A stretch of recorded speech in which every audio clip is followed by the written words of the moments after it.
Candy Duncan is a retired KPMG partner who led the DC office for many years.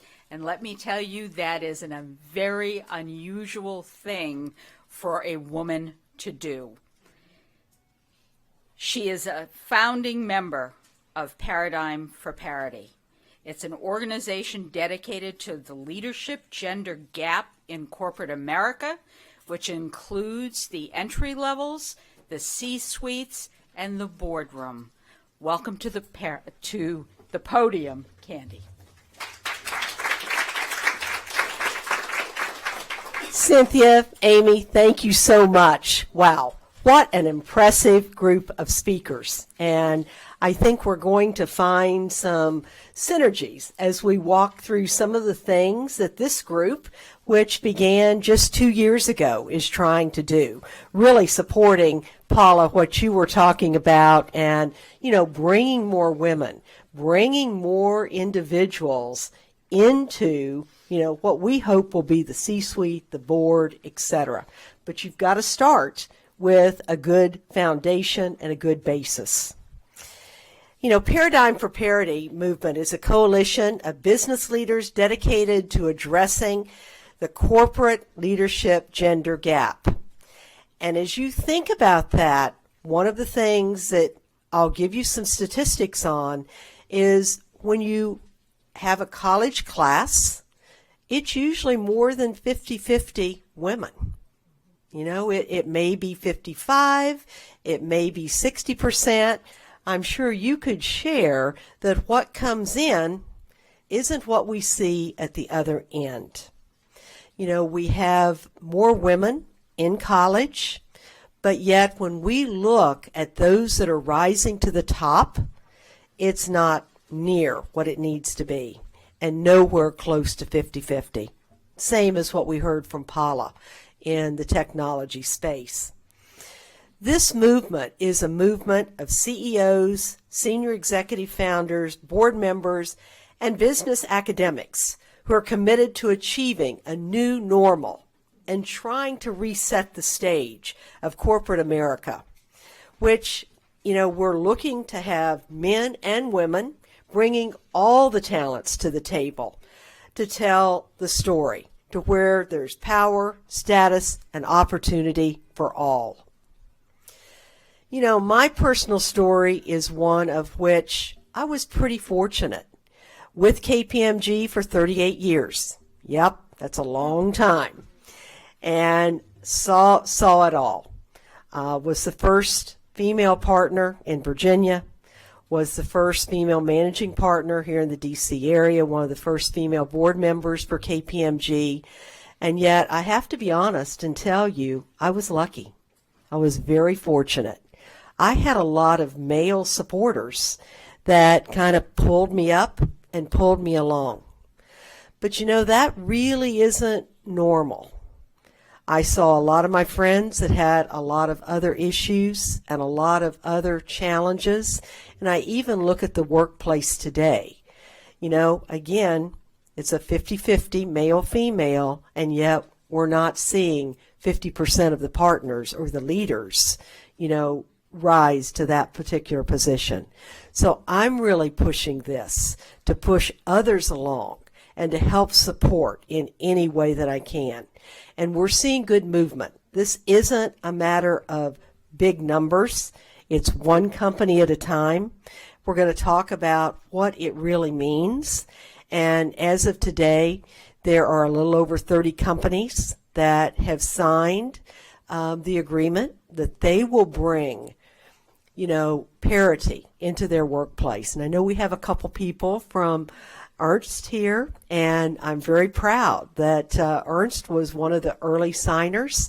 It will be announced here shortly. Accenture has signed, many other companies that you would be familiar with, Heidrick, DSL Logistics, a number of companies. But what we're trying to do is work with organizations, not on a large scale, but one by one, where there are thousands of people under the umbrella that will help lift up everybody.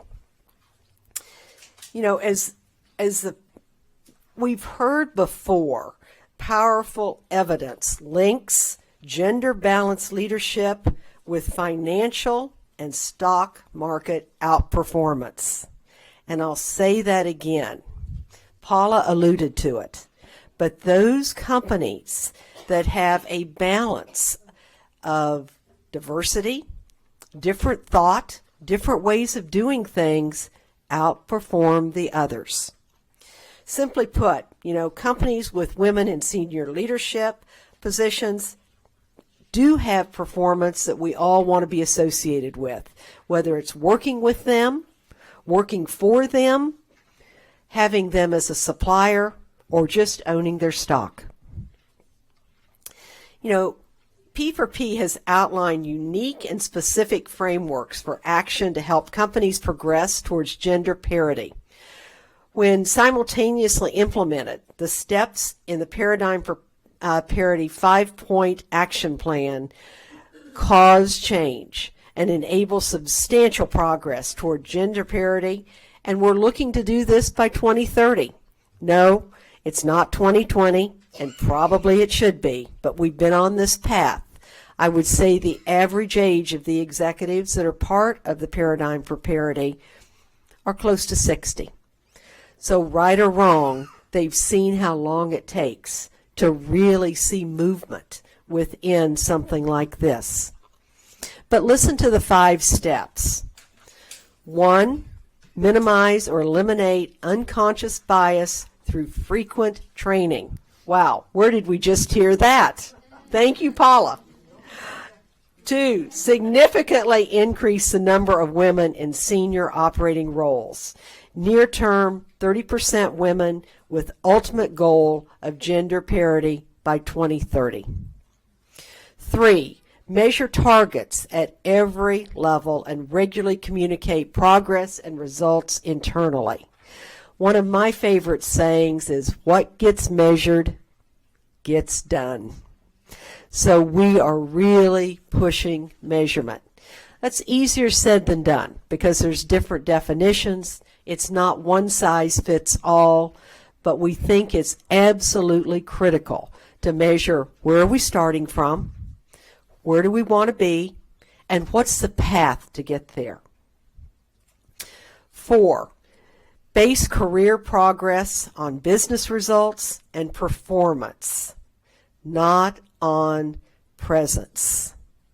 What does that mean? When you look at individuals within a company, within an organization, are you measuring their presence on the golf course? Or are you measuring their numbers and the results that they're able to produce?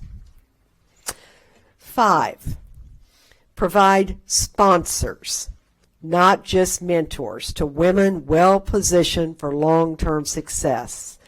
I am very proud that I had a number of outstanding sponsors that pulled me up and pulled me along.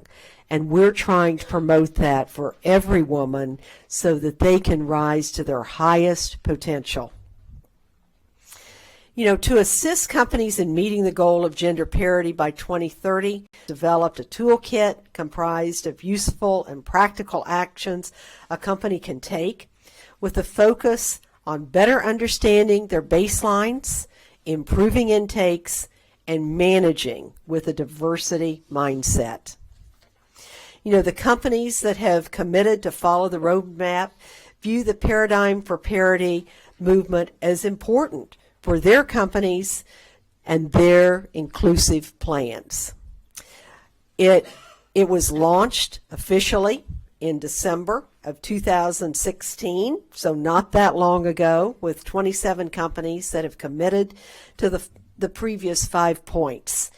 And we're looking to really push it in the months ahead because we know it's one CEO at a time, one chief executive that will take the actions to jet and move the company forward. Just a few useful data points which will add to what Paula shared. Women occupy 14.2% of the top 5 executive positions in S&P 500 companies. That's according to CNN Money. Women currently hold 20 or 4% CEO positions at S&P 500 companies, and that's just ridiculous. It needs to increase. You know, McKinsey found that advancing women's equality can add $12 trillion to global growth, with a full potential scenario actually resulting in total growth of $28 trillion. So follow the money. This is something that I feel passionate about. I know that there are strong women in all of our organizations that have the ability to rise to the top, to truly make a difference in this economy, in the future of all of those to follow, those that are coming out of the various universities, and know that one by one, if we put our energies together, we can truly make a difference. Thank you.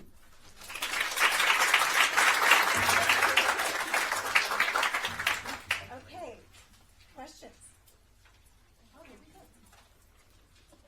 So I just have a question for you. I've spent over a decade in public accounting, and now I'm in a government fellowship, and so the cultures are very different in Yep. those two environments. And in public accounting, I think the gender gap, there was a lot more awareness, and it was all of these measures spoke to me. I never felt that as much. I felt like there was progress trying to be made.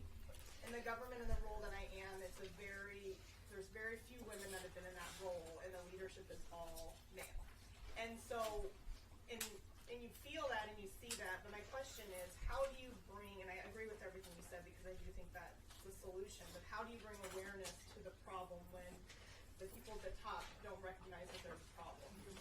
Yeah, I think it's an excellent question, and I think part of it's educating, you know, and whether it's you or someone else, and that doesn't, because I had good sponsors, I did do a lot of educating along the way. You know, they would always be afraid that if my husband took a different job, I was going to leave. And, you know, my response was always, well, you know, John might take another job or position someplace else, and, you know, the net result's the same. We might both be gone. Or you can help us to both be able to stay and to grow and to advance. So I think part of what you can do is help educate. Make them aware if you're feeling like, you know, there aren't the opportunities, you don't have a sponsor. I highly encourage you to get a sponsor, because that person can help you work through the bumps along the way. Absolutely. There's one more. If you had a magic wand with number 5, what specific thing within one of those umbrellas would you do to really move the needle? Wow, good question. I think you've got, in my mind, the most important thing that we can do is increase the number of senior women in operating roles and positions. It's very similar to what everyone in this room's been talking about. You know, as you see women that are leading the company, or they're in an operational CEO role, or we look at Hillary. You know, I think she lifted a lot of women, because other people then relate and say, wow, if she can do it, so can I. So that'd probably be the number one thing I would do. Thank you all.